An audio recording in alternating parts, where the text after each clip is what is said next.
दगड़ू के स्वप्न। घनघोर अंधेरी रात में राजा विक्रम अपनी खुली तलवार लिए बेताल को पकड़ने आगे बढ़ते हैं और अपने पराक्रम से बेताल को वश में करके अपने पीठ पर लाद कर ले जाने लगते हैं। सफर लंबा होने के कारण बेताल राजा विक्रम को कहानी सुनाता है और हमेशा की तरह शर्त रखता है कि अगर कहानी सुनने के बाद तुमने उत्तर देने के लिए मुंह खोला तो मैं उड़ जाऊंगा। चंदनपुर गांव में एक वृद्ध स्त्री रहती थी। उसका एक बेटा था जिसका नाम दगड़ू था। वह स्त्री नए पुराने कपड़े सिलने का काम करके अपना और अपने बेटे का पेट पालती थी। दगड़ू एक कामचोर और आलसी लड़का था और दिन रात सपने देखा करता था। दगड़ू के साथ एक बड़ी परेशानी थी कि उसे अक्सर बुरे सपने ही आते थे और जब भी कोई बुरा सपना आता था वह सपना हकीकत बन जाता था। एक दिन दगड़ू को सपना आता है कि कुछ लोग नव विवाहित दंपति और बारात को लूट रहे हैं और उनसे मारपीट भी कर रहे हैं। दगड़ू ने जिसे सपने में देखा होता है वही दुल्हन बनने वाली लड़की अपनी शादी का लहंगा सिल जाने के बाद वापस लेने दगड़ू की मां के पास आती है। दगड़ू फौरन उसे सपने वाली बात कह देता है। वो लड़की अपनी मां और ससुराल वालों को ये बात बताती है, पर सब लोग इस स्वप्न वाली बात को वहम समझकर अनसुना कर देते हैं।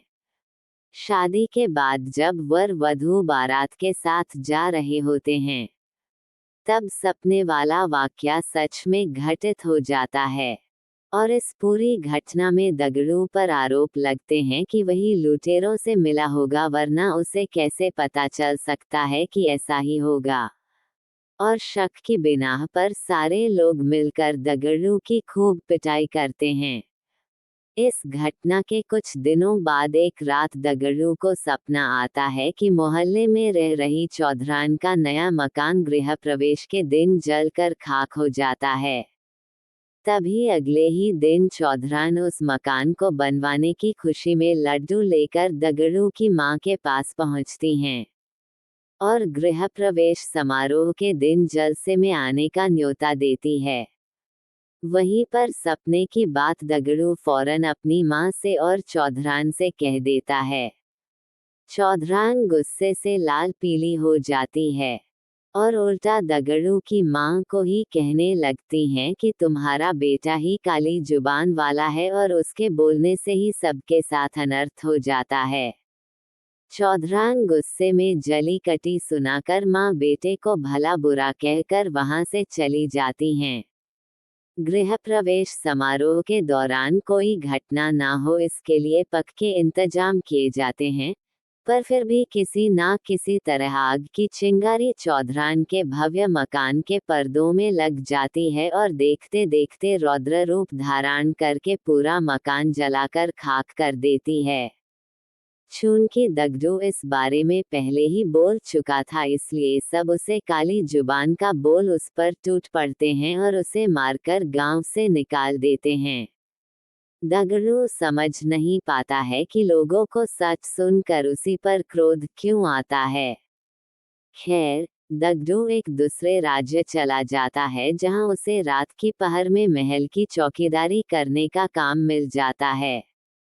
वहां के राजा को अगले दिन सोनपुर किसी काम से जाना होता है, इसलिए वह रानी को कहते हैं कि उसे सुबह जल्दी उठा दें। दगड़ू रात में महल के दरवाजे पर चौकीदारी कर रहा होता है। तभी अंधेरा होने पर उसे नींद आ जाती है और फिर उसे सपना आता है कि सोनपुर में भूकंप आया है और वहां मौजूद सभी व्यक्ति मर गए हैं। दगड़ू चौंक कर जाग जाता है और अपनी चौकीदारी करने लगता है। दगड़ू सुबह राजा के सोनपुर जाने की बात सुनता है। तभी उनका का रथ रुकवाकर अपने स्वप्न वाली बात राजा को बता देता है।